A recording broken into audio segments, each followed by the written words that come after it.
Assalamualaikum warahmatullahi wabarakatuh.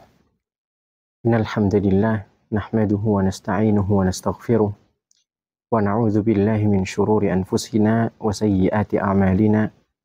May yahdihillahu fala mudilla lahu wa may yudlil fala hadiya lahu. Asyhadu an la ilaha illallah wahdahu la syarika lah wa asyhadu anna Muhammadan 'abduhu wa rasuluh la nabiyya wa la rasula ba'dah. Amma ba'du fa in asdaqal hadithi kitabullah وخير الهدي هدي محمد صلى الله عليه وسلم وشر الأمور محدثاتها فإن كل محدثة بدعة وكل بدعة ضلالة وكل ضلالة في النار. Teman-teman semuanya yang semoga selalu dirahmati Allah Subhanahu wa taala dimanapun berada. Hari ini saya dapat tugas dari dosen tauhid untuk menjelaskan ke teman-teman semuanya tentang keutamaan tauhid, yakni fadilah-fadilah yang didapatkan oleh orang-orang yang mengesahkan Allah Subhanahu wa taala. Teman-teman semuanya yang dirahmati Allah Subhanahu wa taala, sebagaimana yang sudah kita tahu bahwasannya mengesahkan Allah Subhanahu wa taala adalah kewajiban kita semua. Allah Subhanahu wa taala menciptakan kita untuk mengesahkan Allah Subhanahu wa taala. Allah Subhanahu wa taala berfirman dalam surah Az-Zariyat ayat 56, wa ma khalaqtul jinna wal insa illa liya'budun. Tidaklah aku menciptakan jin dan manusia kecuali untuk mengesahkanku. Kemudian Allah Subhanahu wa taala juga berfirman, wa qadha rabbuka alla ta'budu illa iyyahu wa bil walidaini ihsana. Dan sesungguhnya Rabb kalian Allah Subhanahu wa taala telah mewajibkan supaya kalian tidak menyekutukan Allah Subhanahu wa taala dengan apapun, dan juga supaya kalian bersikap baik kepada orang tua. Maka apa keutamaan-keutamaan yang bisa didapatkan oleh seorang yang mengesahkan Allah Subhanahu wa taala? Dalam kitab Tauhid disebutkan Allah Subhanahu wa taala berfirman, "Alladzina amanu wa lam yalbisu imanahum bidzulm, ulaika lahumul amnu wa hum muhtadun." Orang-orang yang beriman kemudian tidak mencampuri keimanan mereka dengan kesyirikan, mereka akan mendapatkan keamanan di dunia dan akhirat. Wahum muhtadun, dan mereka adalah orang-orang yang mendapatkan petunjuk. Maka di sini Allah Subhanahu wa taala menjaminkan untuk orang-orang yang murni keimanannya, tidak disertai dengan kesyirikan, bahwa ia akan aman di dunia dan akhirat. Maka ketika keimanan seseorang itu bercampur dengan kesyirikan, maka dengan kadar kesyirikan itulah berkurang rasa keamanan dia di dunia dan akhirat. Dalam hadis yang diriwayatkan oleh Al-Imam Bukhari dan Muslim dari sahabat Ubadah bin Samit, ia berkata Rasulullah sallallahu alaihi wasallam bersabda, "Man syahida an la ilaha illallah wahdahu la syarikalah." Barang siapa bersaksi bahwasannya tiada ilah selain Allah, wahdahu la syarikalah, ia esa satu-satunya, tidak ada sekutu baginya. Wa anna Muhammadan abduhu wa rasuluh, dan ia bersaksi bahwasannya Muhammad adalah hamba dan utusannya. Wa anna Isa abdullahi wa rasuluh, dan bahwasannya Isa adalah hamba Allah dan utusannya. Wal jannata haq, dan juga surga itu benar adanya. Wan nara haq, dan ia bersaksi bahwasannya neraka itu benar adanya. Adkhalahu Allahul jannata ala ma kana minal amal. Allah Subhanahu wa taala akan memasukkannya ke dalam surga bagaimanapun perbuatannya di dunia. yakni orang-orang yang meyakini bahwa Allah Subhanahu wa taala adalah satu-satunya sesembahan yang hak. Ia memurnikan tauhid kepada Allah Subhanahu wa taala, meskipun banyak dosanya, Allah Subhanahu wa taala akan masukkan ia ke dalam surga. Walahuma fi hadits Itban, dan juga dalam riwayat Bukhari dan Muslim dari hadis Itban, fa inna Allah harrama 'alan nari man qala la ilaha illallah yabtaghi bidzalika wajha Allah. Bahwasannya Allah Subhanahu wa taala mengharamkan bagi neraka orang-orang yang mengucapkan la ilaha illallah, orang-orang yang memurnikan tauhidnya kepada Allah Subhanahu wa taala. Allah haramkan ia dari neraka. Yabtaghi bidzalika wajha Allah, dan ia ikhlas dalam mengucapkan hal tersebut.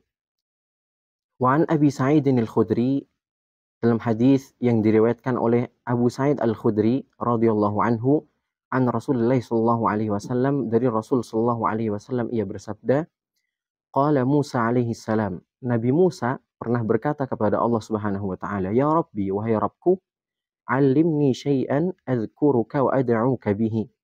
Ajarkan kepadaku sesuatu yang bisa kupakai untuk berdoa kepadamu, yang bisa kupakai untuk beribadah kepadamu, kata Nabi Musa kepada Allah. Qala, Allah Subhanahu wa taala kemudian menjawab, "Qul ya Musa," katakan wahai Musa, "la ilaha illallah." Tidak ada ilah yang hak selain Allah. Qala, Nabi Musa kemudian menjawab, "Ya Rabbi, wahai Rabbku, kullu ibadika yaquluna hadza." Semua hambamu mengucapkan hal ini. Yakni Nabi Musa meminta sesuatu yang lebih istimewa dari ini. Qala, Allah kemudian menjawab, "Ya Musa, wahai Musa, lau anna as-samawati sab'a wa amirahunna ghairi." Seandainya langit yang 7 itu beserta dengan seluruh malaikat yang ada di langit yang 7 itu, wal aradina sab'a, dan juga bumi yang 7 lapis, fi kiffah, ia diletakkan di salah satu timbangan, wala ilaha illallah fi kiffah, kemudian la ilaha illallah diletakkan di timbangan yang lain, malat bihinna la ilaha illallah. Maka kalimah tauhid la ilaha illallah itu lebih berat dibandingkan langit yang 7 dan bumi yang 7 lapis itu. Hadis diriwayatkan oleh Al-Imam Nasa'i dan juga Abu Ya'la. Kemudian teman-teman semuanya, ada hadis yang senada dengan hadis yang tadi. Ini dinamakan dengan hadis bitaqah, hadis kartu. Hadis ini dibawakan oleh sahabat Nabi Abdullah bin Amr bin As, diriwayatkan oleh Al-Imam At-Tirmidzi dan Ibnu Majah dan juga Imam Ahmad. Inna Allaha sayukhallisu rajulan min ummati ala ru'usil khalaiqi yaumal qiyamah. Kata Nabi Shallallahu Alaihi Wasallam, sesungguhnya Allah Subhanahu Wa Taala akan mengeluarkan salah seorang dari umatku ke depan makhluk semuanya di hari kiamat. Fayunsharu alaihi tis'atan wa tis'ina sijillan. Akan dikeluarkan 99 catatan amal, kullu sijillin mithlu maddil basar. Satu catatan amalnya ini sejauh mata memandang. Jadi 99 catatan ini milik si orang tadi, isinya semuanya dosa. Isinya semuanya dosa-dosa dia. Satu catatannya sejauh mata memandang. Summa yaqul, kemudian Allah Subhanahu wa taala bertanya kepada orang tadi, "Atunkiru min hadza syai'an?" Apakah kau mengingkari salah satu dari ini? Apakah kau mengingkari bahwa kau pernah berbuat dosa ini dan itu yang sejauh mata memandang tadi 99 catatan? Adzalamaka katabatil hafizun? Apakah malaikat pencatatku pernah menzalimi dirimu? Fayaqul, orang ini menjawab, "La ya Rabbi," tidak wahai Rabbku, semuanya benar. Fayaqul, Allah kemudian berkata kepada orang tadi, "Afalaka uzrun?" Apakah kau punya uzur dalam melakukan dosa-dosa yang tadi itu? Fayaqul, "Ya Rabb, la ya Rabbi." Orang ini menjawab, "Aku tidak punya uzur wahai Rabbku." Fayaqulu, "Bala." Allah kemudian mengatakan, "Kamu punya satu kebaikan. Innalaka indana hasanah." Kamu punya satu kebaikan di sisi kami. فَإِنَّهُ لَا ظُلْمَ عَلَيْكَ الْيَوْمِ. Pada hari ini engkau tidak akan dizalimi. فَتَخْرُجُ بِطَاقَةٌ فِيهَا أَشْهَدُ أَنْ لَا إِلَهَ إِلَّا اللَّهُ وَأَشْهَدُ أَنَّ مُحَمَّدًا عَبْدُهُ وَرَسُولُهُ. Maka keluar satu kartu catatan amal milik si orang tadi ini, isinya adalah ucapan dia, "Asyhadu an la ilaha illallah wa asyhadu anna Muhammadan 'abduhu wa rasuluh." Fayaqul, Allah kemudian berkata kepada orang tadi, "Wahdur waznak." Hadirilah timbanganmu. Fayaqul, orang tadi kemudian berkata, "Ya Rabbi, wahai Rabbku, ma hadhil bitaqatu ma'a hadhis sijillat."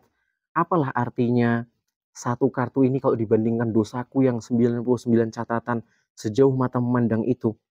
Faqala innaka la tudlam. Allah berkata kepada si orang tadi, hari ini kamu tidak akan dizalimi, semuanya adil. Qal fatuda'u sijillatu fi kiffah wal bitaqatu fi kiffah. Nabi kemudian mengatakan 99 catatan ini diletakkan di satu timbangan. Dan satu kartu la ilaha illallah itu diletakkan di timbangan yang lain. Fatashatis sijillat. Maka catatan amal yang 99 tadi terbang, ringan berceceran. Wasaqulatil bitaqah. Dan satu kartu yang berisi la ilaha illallah itu menjadi sangat berat. Fala yasqulu ma'asmillahi syai'un. Tidak ada yang lebih berat dibandingkan asma Allah Subhanahu wa taala. Maka ini keutamaan-keutamaan yang luar biasa yang didapatkan oleh orang-orang yang bertauhid. Allah Subhanahu wa taala juga pernah menjanjikan kepada kita, "Ya bani Adam, wahai bani Adam, lau ataitani biqarabil ardi khataya." Seandainya engkau datang kepadaku dengan dosa sepenuh bumi, Tsumma laqitani la tusyriku bi syai'a. Kemudian kau datang kepadaku, tidak pernah mensekutukan aku dengan apapun, tidak pernah berbuat syirik. Uh, Tidak pernah berbuat syirik kepada Allah Subhanahu wa taala, maka la ataituka biqarabiha maghfirah. Allah Subhanahu wa taala mengatakan, aku akan mendatangkan ampunan kepadamu juga dengan sepenuh bumi. Dosanya sepenuh bumi, Allah datangkan ampunan sepenuh bumi. Asalkan apa? Tidak berbuat syirik kepada Allah Subhanahu wa taala. Maka inilah tadi fadilah-fadilah yang didapatkan oleh orang-orang yang mengesahkan Allah Subhanahu wa taala. Adapun cara supaya kita bisa menjadi hamba yang bertauhid, yang pertama adalah mempelajari tauhid. Apa itu tauhid? Mengesahkan Allah Subhanahu wa taala dalam rububiyahnya, sifat-sifat ketuhanannya, mengesahkan Allah Subhanahu wa taala dalam uluhiyahnya, dalam sifat-sifat ketuhanannya. Kita beribadah, mengesahkan semua ibadahnya untuk Allah Subhanahu wa taala, kemudian mengesahkan Allah Subhanahu wa taala dalam semua asma dan sifatnya. Setelah itu kita belajar tentang syirik supaya tidak terjatuh ke dalam kesyirikan. Ada syirik kecil, ada syirik besar. Apa itu syirik kecil, apa itu syirik besar? Kemudian ada syirik dalam niat yang ada dalam hati, ada syirik dalam lisan, dalam ucapan, ada syirik juga dalam perbuatan, dan lain sebagainya. Kita pelajari semua itu supaya tidak terjatuh ke dalam kesyirikan. Maka itulah pentingnya kita mempelajari tauhid. Cukup sekian yang bisa saya sampaikan pada hari ini. Aqulu qawli hadza, astaghfirullah li wa lakum wa lisairil muslimin. Fastaghfiruhu innahu huwal ghafurur rahim. Semoga bisa dilanjutkan di lain waktu. Assalamualaikum warahmatullahi wabarakatuh.